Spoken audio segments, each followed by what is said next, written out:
If you want to reach fluency in a new language, there is a lot to learn. But how much is there really? What does it actually look like? I'm Aaron Ralby from Linguisticator, and in this video, I'm going to show you everything you need to learn in order to become fluent in a new language. First, we need to split the language learning process into two key components, a knowledge requirement and a skill requirement. The knowledge requirement necessarily precedes the skill requirement. We can't say a word or use a grammatical pattern in a new language unless we actually know that word or that pattern. That's just the way it works. So before we can develop the skill in actually using a language, we need to develop the knowledge of that language itself.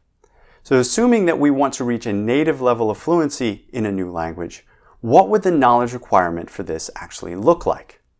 Well, this is what it would look like. This room provides a visual representation of the total knowledge requirement for reaching fluency.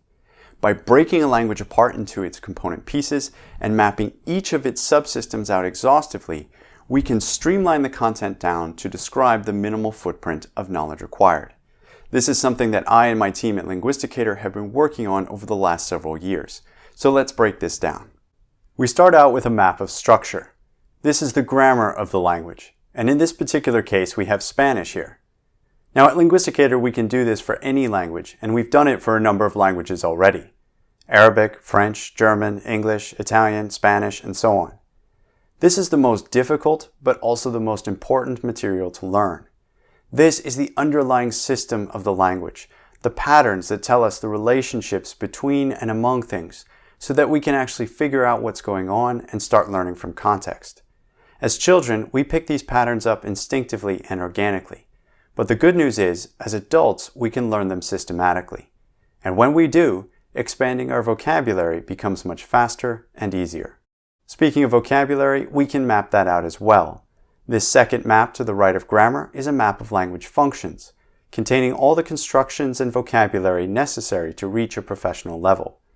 We can do this in such a small amount of space because and only because we have the structural map.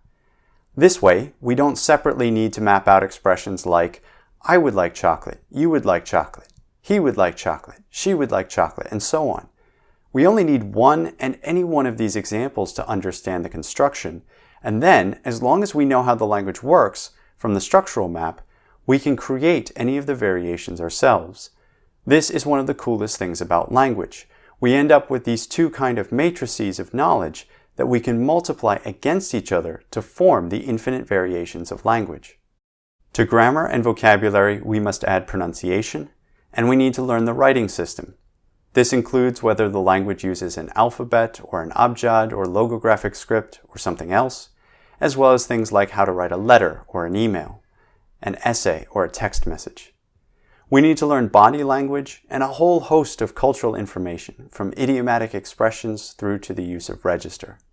We have to develop a cultural sensibility in the language that can really only come about by reading at least a few dozen books, watching dozens of movies and TV programs, listening to lots of music, and participating in cultural activities.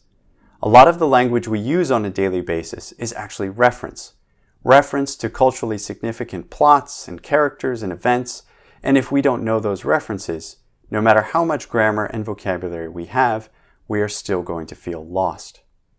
So this is the total minimal footprint of knowledge required for developing fluency.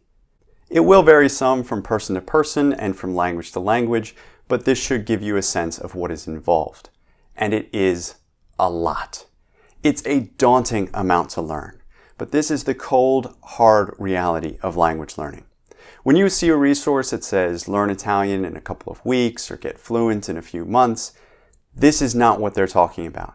They're aiming at a much smaller objective. And that's absolutely fine as long as you understand it within the wider context of what is actually required for developing total fluency. If all of this is starting to scare you away from language learning, don't be afraid. We can actually master this entire knowledge requirement through the use of spatial memory systems.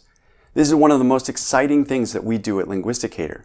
We teach people, particularly adult learners, how to use their innate spatial ability to store, retain, and apply the vast amount of new knowledge they must acquire in order to be able to develop the skill in using a new language. When you learn how to build memory palaces for large and complex subjects, suddenly this daunting amount of material becomes both straightforward and fun to learn. Rather than slogging your way through this table of German nouns, you're learning your way around a space like this. Instead of drilling Turkish numbers by rote, you're moving through a room and filling it with your own creative mnemonics. If you'd like to learn more about what fluency is and how to set up your own personal objective for language learning, head over to Linguisticator.com and sign up for our free course in time management for language learning. Please also check out our other courses in memory and in a range of languages. Thanks very much for watching. If you enjoyed this video, please like and share it, and I hope to see you at Linguisticator soon.